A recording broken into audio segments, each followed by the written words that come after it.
इनको धर्म का नहीं पता है, इनको मजहब की नहीं पता।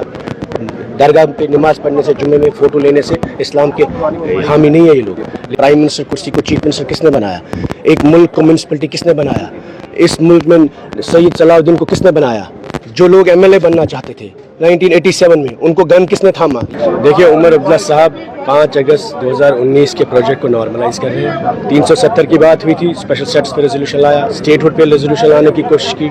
और आज जब मुसलमानों का सबसे बड़ा मसला है, इस वक्त जो सबसे बड़ा मसला है मस्जिदों का, दीन का, इस्लाम का, जियारतों का, कब्रों का, 50 मुसलमान एमएलए खड़े नहीं हो सकते, रेजोल्यूशन पास कर सकते हैं। उसमें आप किसको इल्ज़ाम दराशी देंगे? ये बीजेपी के एजेंडे को फोस्टर कर रहे हैं, नॉर्मलाइज कर रहे हैं। जब कर्नाटक में, तमिलनाडु में अगर रेजोल्यूशन पास हुआ वक्फ अमेंडमेंट बिल के, 24 करोड़ मुसलमान इस मुल्क में रहते हैं, जिनकी नजरें थी आज कि जम्मू कश्मीर का मुसलमान चीफ मिनिस्टर है, जम्मू कश्मीर की मुसलमान गवर्नमेंट है, वहाँ 50 एमएलए मुसलमान है। What stops us from bringing the resolution against Waqf amendment? सारा तमाशा किया गया ताकि वक्फ अमेंडमेंट बिल के खिलाफ जो रेजोल्यूशन हम लाने जा रहे थे उसको पास ना किया जाए। बाकी कोई मसला नहीं, ये हमें इल्ज़ाम लगा सकते हैं, बट हमने जो गलतियाँ की है उसका मतलब थोड़ा है कि उससे इनको माफ़ी मिलेगी। मुझे बताइए, आज हुकूमत में कौन है?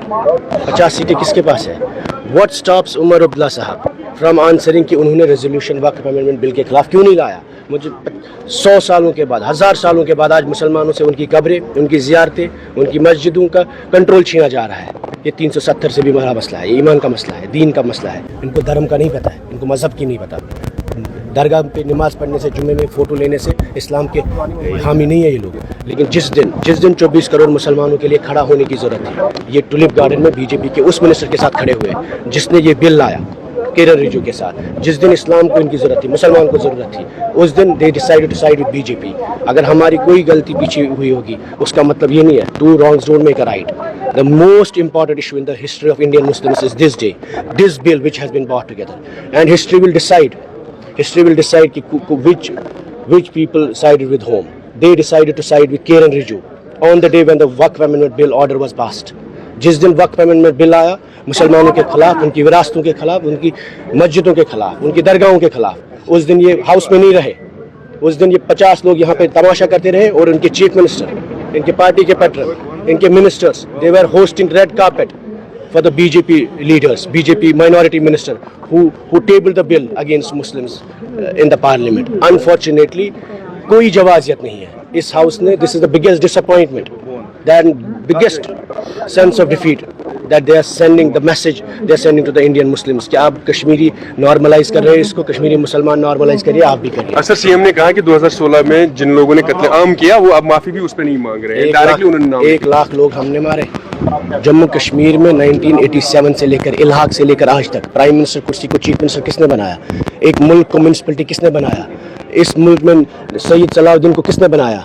जो लोग एमएलए बनना चाहते थे 1987 में, उनको गन किसने थामा? यासीन मलिक को किसने, अफजल गुरु को फांसी किसने दी और मकबूल भट्ट को किसने फांसी दी? 1 लाख लोग किसने गन उठाया? किसने कत्ल किया? किसने टास्क फोर्स बनाया? किसने इखवान बनाया? किसने एसओजी बनाया? इन बातों पे इल्ज़ाम तराशी हमें नहीं करनी थी, लेकिन मुद्दा मुसलमानों का है, मुद्दा इस्लाम का है, मुद्दा मस्जिदों का है, मुद्दा जियारतों का है। इस वक्त जब 24 करोड़ मुसलमान पूरे मुल्क में परेशान थे और जम्मू कश्मीर की तरफ नज़र दे रहे थे कि शायद कश्मीर का मुसलमान कोई पैगाम देगा उनके लिए, they made them to surrender. This house is normalizing everything that BJP wants to do. This house has refused to stand with the Muslims of India. This house has refused to stand for the mosques of India. This house has refused to stand for the awqafs of India. This house has decided to support BJP. The day Umar Abdullah should have been in this house supporting our resolution which was against the BJP's amendment. He decided to side with Kiran Rijiju who tabled the bill in the Parliament of India. 2016 में क्या हुआ उसका मतलब ये नहीं है two wrongs do not make a right.